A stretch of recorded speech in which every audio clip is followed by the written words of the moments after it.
Hi,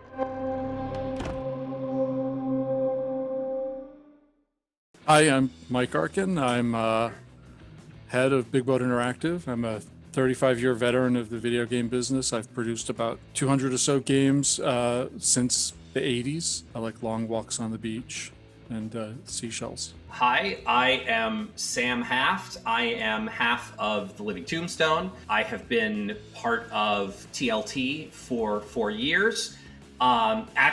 Today's a big day for us. I get to brag a little bit because the first song that I came in and worked on with the act just hit 100 million on Spotify, which is our first Spotify track to do that. We're very pleased about this in the office today. All my friends are just off screen laughing and cheering for me. And, this was so thrilling to kind of meet Mike and be able to jump into this with him because he's got this incredible background and experience. And seriously, the moment we sat down with him, we just said, there's no one else we can do this game with. So that part's actually true. That is true. I'm not just buttering him up. Awesome. So this was a collaborative effort right from the beginning. Then I take it, Sam. Did you and the Living Tombstone come to Mike with this concept, or was it the other way around? Yes. So we stumbled into the opportunity to create our own game, and we had been creating music that was adjacent to the gaming space for such a long time. Of songs about games we were playing or that were involved in geek fandoms that we were a part of. And it occurred to us that, this is so much our world, but we have never we've never created our own identity in that world. We've never created our own stuff that other people can be fans of, aside from the music about other things that we're fans of. So it just seemed like an obvious next step to put together something like that. And we knew it had to be musical just because of our identity. And from there, it felt like we had this kind of fork in the road where if we're going to make something musical, either it has to be a rhythm game or some kind of turn-based strategy game. And we felt like there were so many rhythm games that do rhythm games so well that we weren't going to be we weren't going to reinvent the wheel with a rhythm game, but doing something musical that is more strategic is something that we hadn't seen done before. So that's when we came up with this idea for AudioClash, doing a Battle of the Bands game, which has this kind of Pokemon element of team battling that would be musical in nature. And from there, we were going to sit down with a series of developers and hear their pitches and ideas, but we sat down with Mike Arkin and his production partner, Gary Scheinwald. And we sat down at a cafe for probably 3.5 hours. And by the end of it, we just realized there's nobody else that could pull this off, or that we wanted to pull this off even. And we just said, that's it. These are the guys. Mike, I'm guessing you were a fan of the Living Tombstone before the meeting, or was this your introduction to them? When you had that initial meeting, did you know that you were going to be doing something beyond a rhythm game, or was that all just brainstormed there? So thanks for throwing me a tough question. I actually had never heard of the Living Tombstone before. Sam left out the awesome part of the story, which was that we met because Sam's partner for the funding of the game was a neighbor. Yoav was a neighbor with the guy who was going to fund the game, who was a neighbor with my old boss from Mumbo Jumbo, who I kept in touch with. So just, this strange coincidence that these three people all lived on the same street ended up with me, at a coffee shop in LA with Sam. And all I knew was that these guys were some kind of musicians. And actually, until I'd met them, I didn't know who the band was. We went into this meeting almost completely blind. And it was hey, there's these two guys in LA, you should meet them. So we go into this meeting, we have no idea what TLT is. And we find out, over coffee that they're making music about games, which obviously to me, it's okay, suddenly this is really interesting. And we talked for about 3 hours. and we had a lot of cool stories. They had a lot of cool stories. And, there's always like LA people. LA people always have interesting, funny stories to tell about living in LA and, who's, had a car accident with which celebrity, or almost got run over by Bruce Willis one time at the Fox lot. That was me. Or Kelsey Grammer at the Fox lot. That was also me. Or that other guy whose name is Kid. I have this thing for celebrities trying to run me over. I don't know what that's all about. But by the end of it, and they had said up front, hey, this is like inspired by auto chess kind of game. And I knew what auto chess was. It was this thing that all my dev buddies were kind of chatting about. Like, what's this phenomena? It was like, there's this weird Chinese phenomena. We need to like understand this more. And then he said auto chess. And my lead designer, Rich, I went to him and I said, have you heard of this auto chess thing? And Rich is a huge competitive game player and plays a lot of Dota Underlords. And he was like, oh, like I'm ranked 15th in Dota Underlords, like he's like super competitive. So suddenly it was like, I saw the pieces coming together. And Gary, who I brought with me to the meeting, Gary and I worked together on a lot of things for 25 years. Gary had just come off a job at Warner Music. He was head of interactive at Warner Music. And this would be his third music game.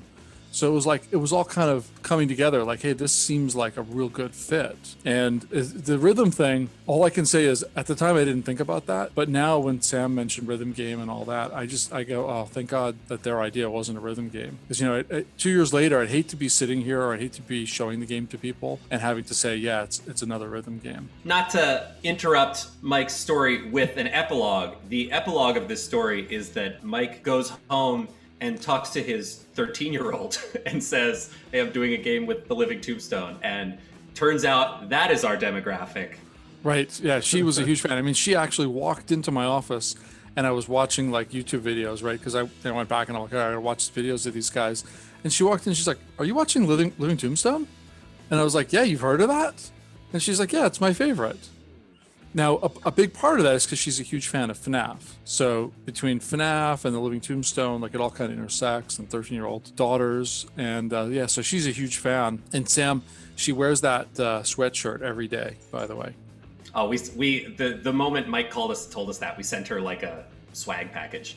But we put her in the game as well, which was a surprise to her and was actually initially a surprise to Mike, because it was something that Gary and I had talked about, where Gary was the one who told me, he was like, oh, Mike's kid likes the band.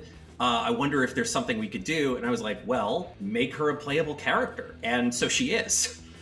Yeah, and Gary knows her really well because he's been like her buddy, Uncle Gary, since she was born, basically, right? So, yeah, and the funny thing was, like Sam said, it was meant to be a surprise. And then I accidentally took a PR call in the car driving her back from swimming, and they started talking about it. And I was like, yep, that was going to be a surprise until right now.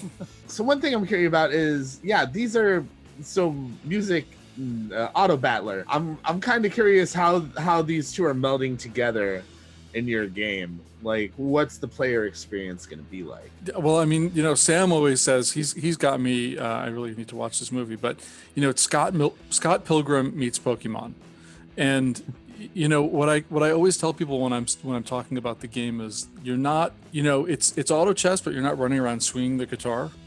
Although I think that would be a pretty cool game too. But it's a battle of the bands. So you build your band, you come up with which characters you want in your band out of, today we have 32, in a year we'll have 100. And you build that band of characters, and then you go and battle another band by playing music. And so when you enter a game, you choose the song that your band will play. And a song is basically a deck of about 40 abilities.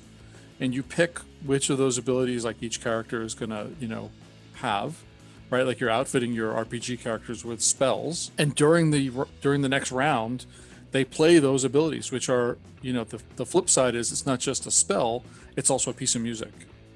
And so that is turn-based RPG combat, and at the same time your band is playing a song that you essentially just arranged. I was going to say that was the component of the game when we put together the pitch in the first place that we didn't know if it would even function. Where we had this notion that, like, what if all your moves are tied to music. And so as your band goes through and does their different moves, you're arranging a song in real time, because you're not going to pick the same moves every single round. And you're going to have this kind of random draw from your deck, from your song, that is going to make it so that you have different options every time of what to play with your band members. So the notion that you would be arranging music with the way that you picked your moves was something we had no idea if it would function, if it would work, but we thought, if we're letting people customize their band, the coolest thing we could do would be to also let them customize the music their band plays. And Mike and his team made it work. Like it was kind of a swing, and we had no idea if it would function come the first build of the game. And it does. And I'm so happy, because we would have really had to go back to the drawing board if it didn't. Nice. Me too. So I'm curious, these abilities, like what form do they take? Or is it like having your guitarist do like a two-handed tapping solo and some paradiddles for like the drummer or something like that? That is, you have it totally correct. And the idea being that those licks or fills or what have you that the character is doing also make a move happen. Like, for example, you could do a kind of windmill power chords like Pete Townsend style and shoot a fireball. Or you could do like a tom fill and a lightning bolt comes from the sky and hits a band member from the opposing team. Nice. Get some kick-ass glissandos in there. Exactly. You totally get it. What about, oh man, does the foreigner belt show up? By any chance? One of the fun things that we're getting to do actually is brainstorm like how much bigger can we make this? Because right now we have 4 character classes and it's for 4-piece band combat. And so, you've got a vocalist, a guitarist, a bassist, and a drummer. But, things that we've talked about include adding, first of all, a 5th character class, like a keyboard or synth player, adding 5-on-5 combat that wouldn't necessarily be restricted to like one of each class, so that you could end up facing someone who has a 2-guitarist band or a band that has synth players instead of guitarists and all kinds of stuff like that. And our goal right now during the testing phase and the early access open beta that's going to start soon is just trying to like brainstorm what do people want to do with their own battle of the bands, and what is on the wish list. Nice. And trying to fulfill, a big part of that too is like it's kind of wish fulfillment, because I mean I'm in a band and I still daydream about like rocking on stage with a band. Yeah, no, I definitely feel that, especially after the last year. Yeah, absolutely. So many balance issues with some of what Sam just said. I was trying to think about, what if we let people have like 5 drummers or, 5 guitarists. And it reminds me of playing WoW when somebody's like, come on, let's go do that dungeon with 5 hunters. And you're like, oh, this is going to be a bad idea. The pet can tank, it's fine.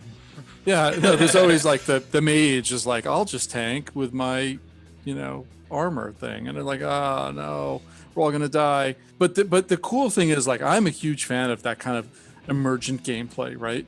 So if we can create like a situation where people can do ridiculous things, I'm all for it. Let them have fun with 5 guitarists or something. Yeah, get a sousaphone in there, maybe some vibraphones. It's the tambourine really is the centerpiece of the band. Yeah, I think we're going to release a premium $500 triangle player. That will be the magnum opus. The triangle player. That's the guy whose garage you're using, right? You're like, sure, you can be in the band. Here's a triangle. Cowbell guy. Designated ska dancer like the Mighty Mighty Boss Tones. Talk about a little about the mechanics specifically, because I mean, based on just from what I've seen in the game, you said it's a turn-based RPG, but it kind of seems like there's a little bit of kind of inspirations there from like Mega Man Battle Network with the lanes and how you attack. Yeah, turn-based is probably the wrong word, because it's really like an auto chess style, where it's turn-based, but it's not a single turn, right? It's you set up a round and then you let the bands fight out that round. So in a lot of ways, like if you've never played auto chess, it's it's like an RPG where you don't control the units. You set the abilities on each character, and then you hit go, and then your team takes a turn, their team takes a turn. That's more like the turn element to it. It's why I like to compare it more to Pokemon than a turn-based JRPG, because in Pokemon, particularly in recent titles where you can do 2-on-2 battles, you're setting the moves for your characters and they're setting the moves for their characters, and then they just kind of go. Instead of it's this character's turn, they go, they attack. It's this character's turn, you select the move, they attack. Instead, it's both teams go after both players have selected all the moves in advance. Nice. Is there that similar rock, paper, scissors sort of mechanic that Pokemon has with the elements, or anything similar to that? We don't have elemental strengths and weaknesses, but because we have all these songs that each have their own kind of play style, where like some are more about buffing your team, some are more about multi-attacks and that kind of thing.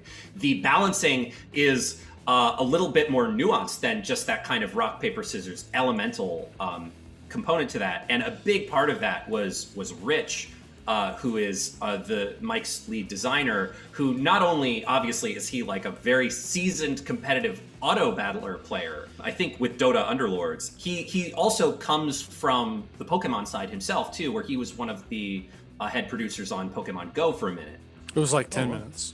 For 10 minutes. Hot minute. It was like two or 3 years. But I also think it also reminds me a little bit of Hearthstone. And if you think about when you build a Hearthstone deck, and I'm not good at, I love the game, I'm not good at it. But Rich is, and Rich is like, again, he's a competitive Hearthstone player, and that guy's great. But you might build a deck where you say like, okay, I'm building this deck because I want to play these cards that are going to buff this card, and you're ultimately like trying to hit a sequence or get cards that work well together. And he's designed the songs in a similar way, because remember when you pick a song, that song has it's essentially like a Hearthstone deck that's pre-made for you.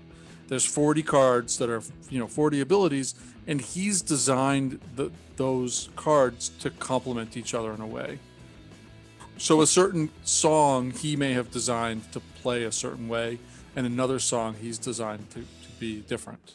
It's almost like playing structure decks in Magic the Gathering. And I personally, I am a big card player. I like Magic the Gathering. I also play Yu-Gi-Oh! I am just like, I enjoy the card stuff.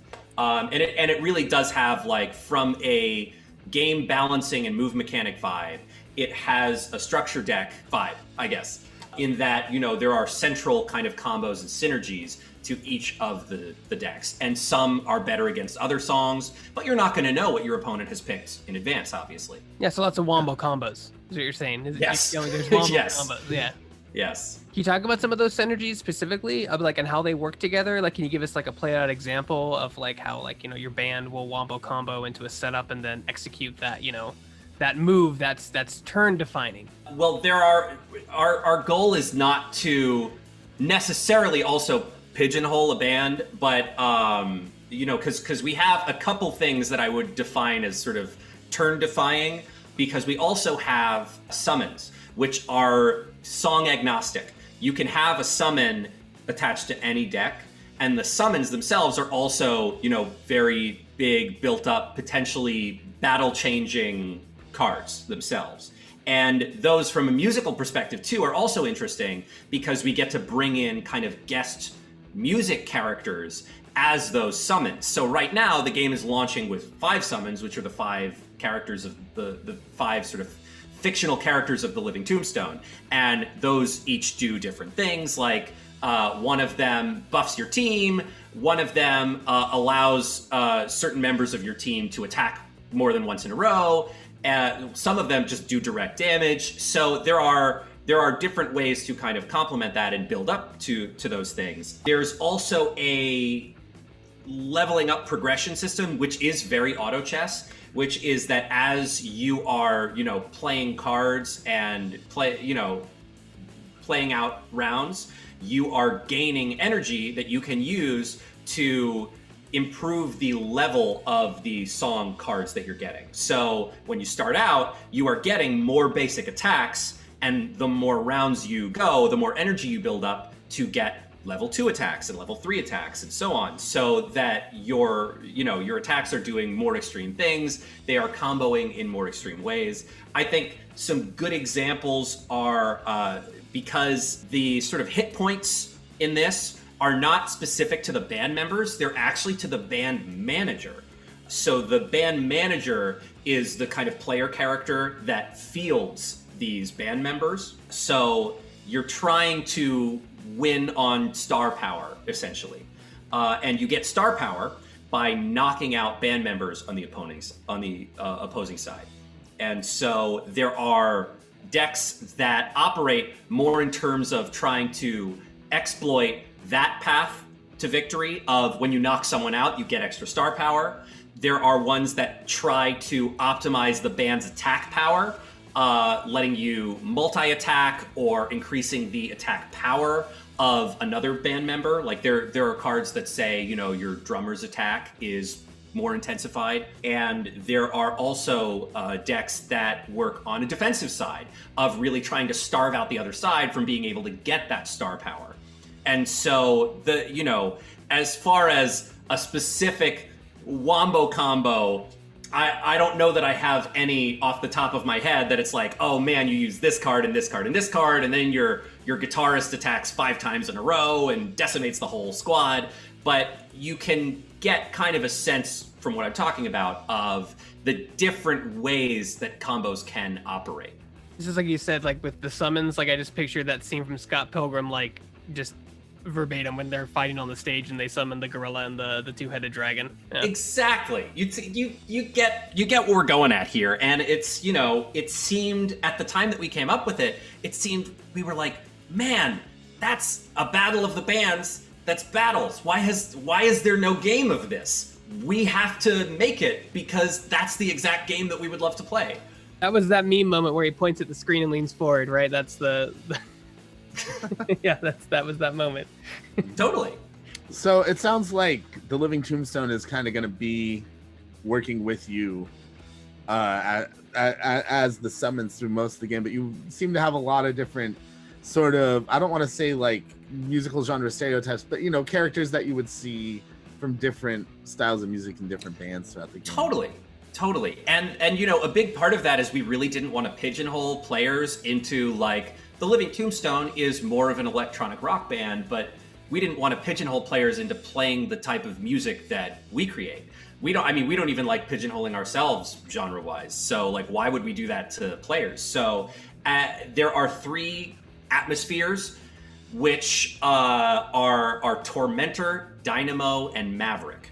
And these atmospheres are almost alignments for the band managers themselves. So let's say I pick a band manager, Hercules Joe is one of our starting band managers. And he is, if I'm not mistaken, a Dynamo manager.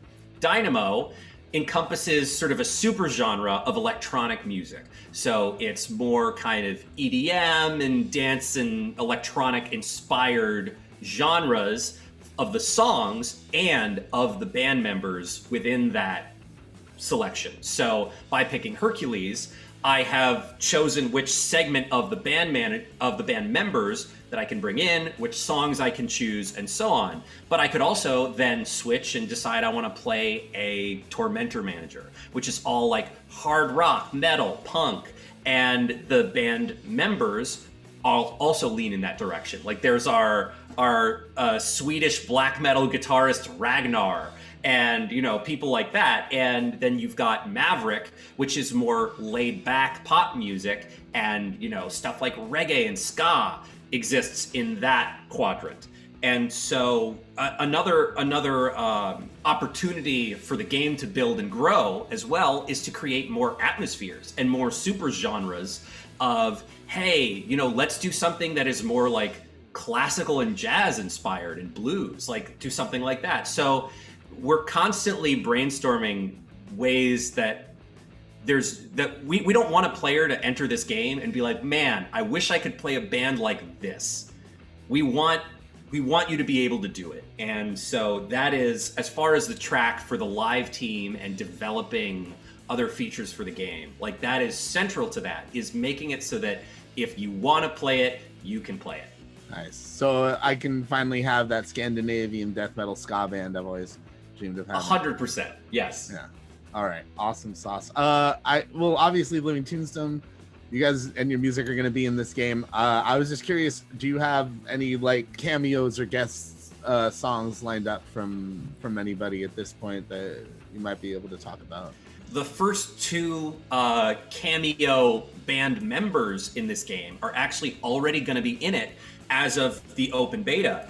We knew we wanted to launch with guest characters because part of it is proving the concept that you can bring in other musicians and have players play them and have that be, you know, kind of a satisfying play style.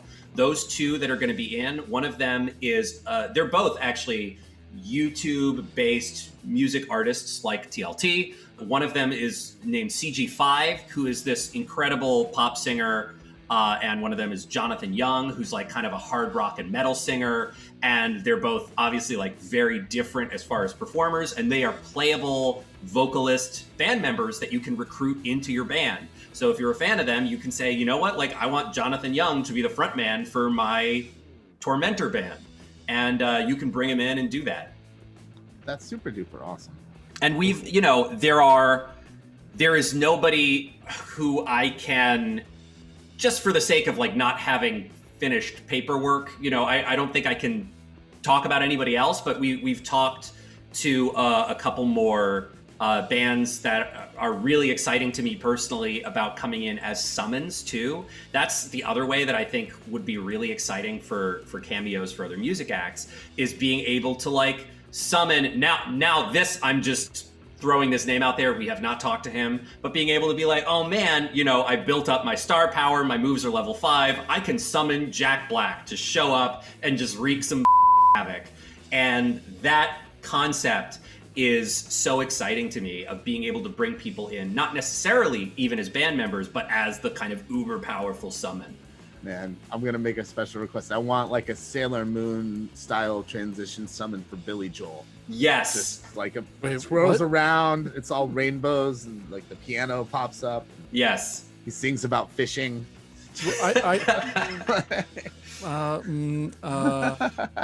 Okay, sure, yeah, we can totally do that for you. All right, thanks, Mike. I appreciate it. I mean, we totally should have a Sailor Moon character. I think that would be kind of fun.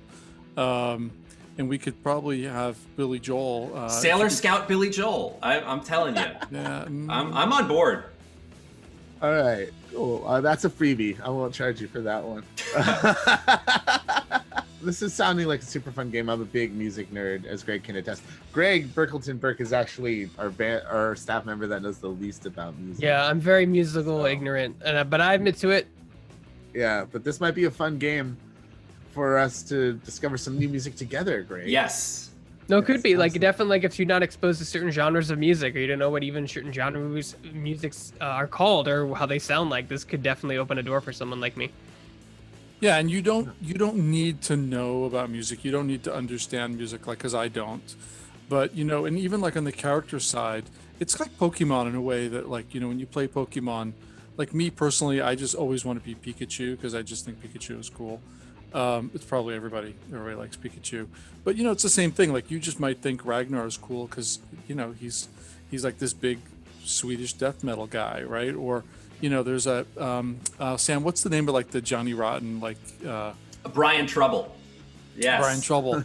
You know, I personally, I think people playing the game, you know, you're gonna find a character that you kind of associate with a little bit. Like, you know, like for me, I see Brian and I'm like, oh, that looks like what I look like in my 20s. Like, you know, especially because I was like skinny and I'm not, you know, so I think you're going to have a lot of fun with the characters, even if you're not like super into music. And that's also why every day I wake up and I thank Sam that this isn't a rhythm game, because like, I think like if it was a rhythm game, you kind of have to really be a little bit more into music. You know, it's like playing Guitar Hero feels like you're playing music. But this is really, to me, feels more like a combat game. And as a bonus, your band is playing a song like while you're playing, you know, Yeah. which is kind of cool too. And like, I don't know, I'm a New Yorker, and when I think of gaming, like I'm a very big handheld gamer. Like I put the most hours by far probably into my Switch. And when we first came up with this game, because we knew that the goal was to do, you know, kind of cross-platform gameplay, I was like, could someone play a rhythm game while riding the subway? And I was like, absolutely not. And so there was a component to this too, where I was like, if someone is just going to be able to pick it up and put it down, you're not going to want to have to, you know, do that, you know, Guitar Hero thing of like, let me strap something on, or like, let me get ready to like super rhythmically play something. I feel like it takes a level of hyper focus, and it also creates, you know, kind of a skill, a sense of like kind of skill level gatekeeping that I didn't want to have. And really, to underscore what Mike said on the Pokemon side, is I have friends who play Pokemon competitively and are like into the meta and are like, oh man, I need to breed a better Oshawott so that I can use Surf on turn 3 and do this and that. And that is like so not how I connect with Pokemon, where whenever I play the games, I look for Pokemon that I really kind of connect with on a vibe level, you know, like, man, I really kind of like this character's look, or I like this, you know, oh, this one's super cute, I want it on my team. I want to kick people's ass with a super cute Pokemon, you know, like whatever it is that speaks to me, and that's, you know, that's another valid way to play the game. And I really didn't want to create this divide that would either turn off the hardcore audience or turn off the casual audience. And I feel like Pokemon is a game that has done that so well. So it's one that I bring up a lot in this process of being able to get super competitive or super into the meta, or to be able to like really have a good time and create the kind of music and the kind of band that you want to play just because you want to play it. Hell yeah. That's why you should create any band. Yes. Well, Mike and Sam, thank you so much for coming by to talk with us about AudioClash today. Mike, where can we find out more about AudioClash? And Sam, where can we find out more about the Living Tombstone? Well, AudioClash, you can find out about www.autoclashgame.com or AudioClash game. AudioClash game. Yeah. Oh, what did I say? Oh, yeah. Sorry. Or you can just read about it on Shacknews. That's a very good place to go and find information. Yeah. And by the way, what an honor. I think this is the first time I've talked to you guys, but of course I've been reading Shacknews since I think, you know, like 1997 when I was at Activision. I remember reading it. I was a big slacker, so I would just read the, you know, news sites all day, and I do remember Shacknews being one of my favorites. Oh, well, thank you. We really appreciate that. You know, it's as of this year, it's been 25 years since Shacknews has been doing this thing. Thank you. So yeah, we really appreciate the love and support, especially after, like, since basically the beginning. It sounds like you've been representing for Shacknews. So I'm glad that we finally got a chance to put you on Shacknews.com itself as well. Achievement unlocked. All right. And for the Living Tombstone, you can look up our name, find us on YouTube, find us on Spotify, and please wishlist AudioClash. We will, you know, we're bringing testers into this sort of pre-beta phase, and we've got our early access open beta launching on August 17th.